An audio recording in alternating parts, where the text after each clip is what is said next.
नमस्ते किसान भाइयों। लहसुन की फसल में पहला खाद कब और कौन सा देना चाहिए। जैसे कि आप पीछे लहसुन का प्लॉट देख रहे हैं, ये अभी 30 दिनों का होने वाला है और अब हम इसमें पहला खाद देने वाले हैं। तो इसमें कौन से खाद देना चाहिए, कौन सा कीटनाशक देना चाहिए ताकि जड़ों से आने वाली जो भी बीमारियां हैं वह ना आए, और कौन से फंगिसाइड देना चाहिए। जैसे कि अभी बहुत सारी लहसुन में हमें पीलेपन की समस्या देखने को मिल रही है, तो वो इस में न लगे इससे पहले ही हम इसका ट्रीटमेंट करने वाले हैं। तो कौन से खाद देना है, कौन सा फंगिसाइड देना है और कौन सा कीटनाशक दवाई देनी है, तो यह जानने के लिए किसान मित्रों वीडियो में आखिरी तक बने रहिएगा। और अगर जो आपको जानकारी अच्छी लगे तो वीडियो को भी लाइक कर दीजिएगा, और अगर जो आपने अभी तक इस चैनल को सब्सक्राइब नहीं किया है तो इसी प्रकार की खेतीबाड़ी से महत्वपूर्ण जानकारियाँ पाने के लिए चैनल को भी सब्सक्राइब अवश्य कर लीजिएगा। तो आइए आपको विस्तार से बताते हैं। तो किसान साथियों, सबसे पहली बात तो यह आती है कि हमें पहला खाद लहसुन में कब देना चाहिए।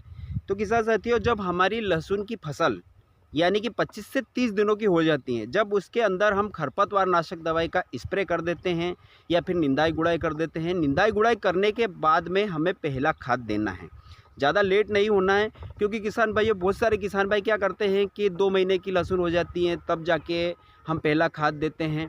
तो ऐसा नहीं करना है, हमें 3 स्टेप में खाद देना चाहिए। कभी भी एक साथ हमें खाद नहीं देना है, क्योंकि लहसुन जो कंद वाली फसल होती हैं इनको समय समय पर खाद की आवश्यकता पड़ती है। हमारी जैसे दूसरी जो गेहूँ वगैरह, चने वगैरह ये होते हैं, इनमें अगर जो हम एक बार ही खाद दे देते हैं तो उसमें काम हो जाता है। लेकिन लहसुन और प्याज और जो ये कंद वाली फसलें होती हैं, इनको हमें समय समय पर खाद देना पड़ता है। जैसे कि हम एक स्टेप बना लेते हैं कि एक शुरुआती अवस्था जब हम लहसुन की बुआई करते हैं उस समय हमें पहला खाद देना है, दूसरा हमें 30 दिनों की अवस्था में देना है, और तीसरा जो खाद हम देते हैं यानी कि लास्ट खाद हमें यानी कि 60 से 70 दिनों की अवस्था में देना है, और 90 दिनों की अवस्था में एक ज़रूरी पोषक तत्व देना है।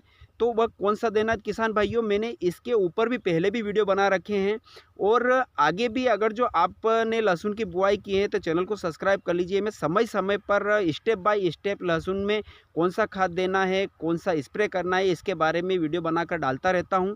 तो वो जानकारी आपको मिले उसके लिए चैनल को भी सब्सक्राइब कर लीजिए। तो अब हमें 30 दिनों की अवस्था में पहला खाद देना यानी कि निंदाई गुड़ाई करने के बाद में, तो वह कौन से खाद देने हैं किसान भाइयों। ये मेरा पूरा पिटारा जो मैं लेकर आया हूँ ये खाद और स्प्रे के लिए, तो आपको स्टेप बाय स्टेप बताऊंगा कि कौन सा खाद देना है, कितनी मात्रा में देना है और उसका हमारी फसल में क्या क्या फायदा होता है। तो आप वीडियो में अंत तक बने रहिए और संपूर्ण जानकारी लीजिए ताकि आप अपनी फसल में ये काम कर सके, ताकि आगे चलकर आपको एक अच्छा और बेहतरीन उत्पादन मिल सके, कम खर्च में आप अपनी अच्छी खेती कर सके।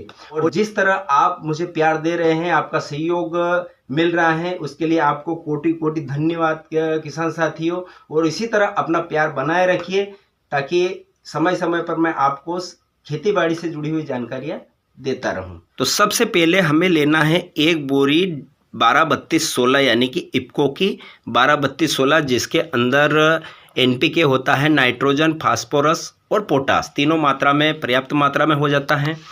उसके बाद 1 एकड़ के लिए लेना है हमें मैग्नीशियम सल्फेट। मैग्नीशियम सल्फेट हमें यूरिया नहीं लेना है किसान भाइयों, जहाँ तक हो वहाँ तक हमें यूरिया का उपयोग नहीं करना चाहिए। तो आप इसकी जगह मैग्नीशियम सल्फेट ले लीजिए, जो कि 1 एकड़ में 20 किलो लगता है, जिसके अंदर हमें 2 कंटेंट मिल जाते हैं। सल्फेट सल्फर 12% मिलता है, मैग्नीशियम हमको 9.5% मिल जाता है। तो हमें सल्फ़र की पूर्ति भी हो जाती है, और मैग्नीशियम हमारी जो ज़मीन होता है उसको भुरभुरी रखता है, पोची रखता है, ताकि जड़ें ज़्यादा से ज़्यादा ज़मीन में फैल सके। और उसके बाद हमने लिया है यह सागरिका, 20 किलो प्रति एकड़ के हिसाब से हमें इसका डोज रखना है। सागरिका में सभी पोषक तत्व रहते हैं जो कि हमारी फसल को आवश्यकता पड़ती हैं। तो ये एक समुद्री शैवाल से बना हुआ उत्पाद है जो कि बहुत बढ़िया का रिजल्ट है इसके प्याज और लहसुन की फसल में। उसके बाद किसान भाइयों हमने लिया है माइक्रो राजा, ये 2 किलो प्रति बीघे के हिसाब से यानी कि 4 किलो प्रति एकड़ के हिसाब से हमें माइक्रो राजा लेना है। उसके बाद हमने लिया है ये होमिक एसिड। होमिक एसिड जड़ों का विकास करता है किसान भाइयों, इसके अंदर 3 कंटेंट हैं, आप देख सकते हैं।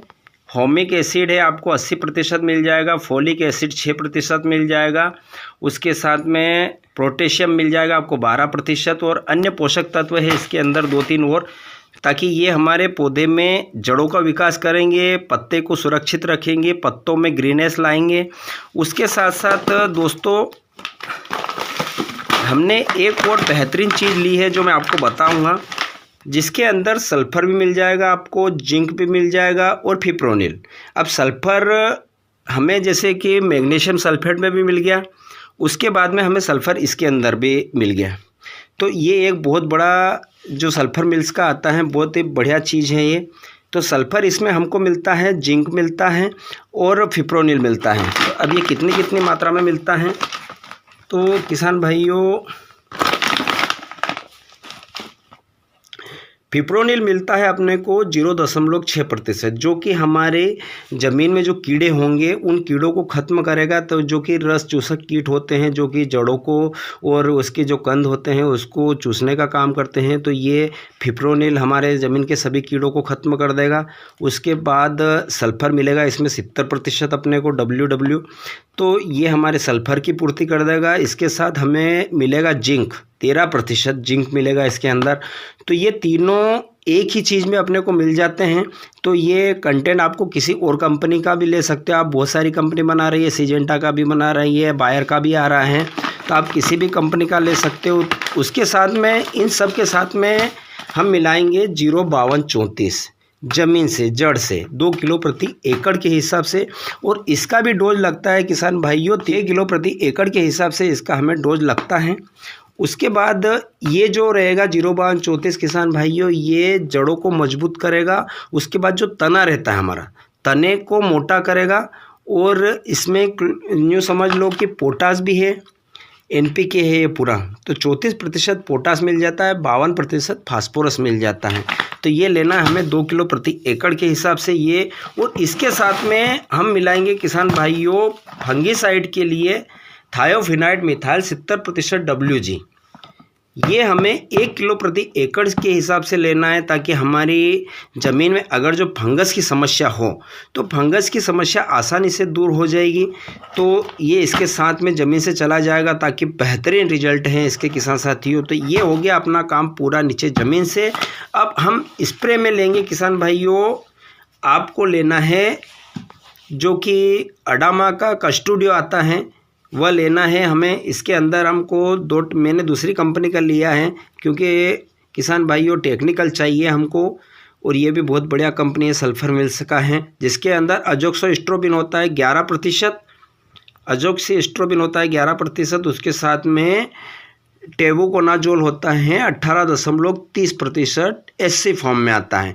तो ये हमारे झुलसा रोग जो अभी फैल रहा है, झुलसा रोग को आसानी से ख़त्म करेगा, और अच्छा खासा इसके ऊपर रिजल्ट मिलता है। झुलसा रोग में अगर जो आप इसका प्रयोग करते हैं, लहसुन हुआ, प्याज हुआ, तो बेहतरीन रिजल्ट मिलते हैं किसान भाइयों। और इसके साथ में हम एक चीज़ और ऐड करने वाले हैं, अंट्राकोल बायर का। इसमें जो बैगनी कलर के धब्बे बन रहे हैं, हमारे धब्बे बन रहे हैं, और सफ़ेद जो धब्बे बन रहे हैं, जो सफ़ेद धब्बे बनने के बाद में वो गुलाबी हो जाते हैं और वहाँ से सूख जाते हैं, तो उस समस्या को ये अंट्राकोल ख़त्म कर देता है। तो इसमें किसान भाइयों जो टेक्निकल हमें मिलता है, वो मिलता है प्रोपिनेट मिलता है 70% WG फॉर्म में आता है। तो ये हमें स्प्रे में जाएगा 500 ग्राम प्रति एकड़ के हिसाब से।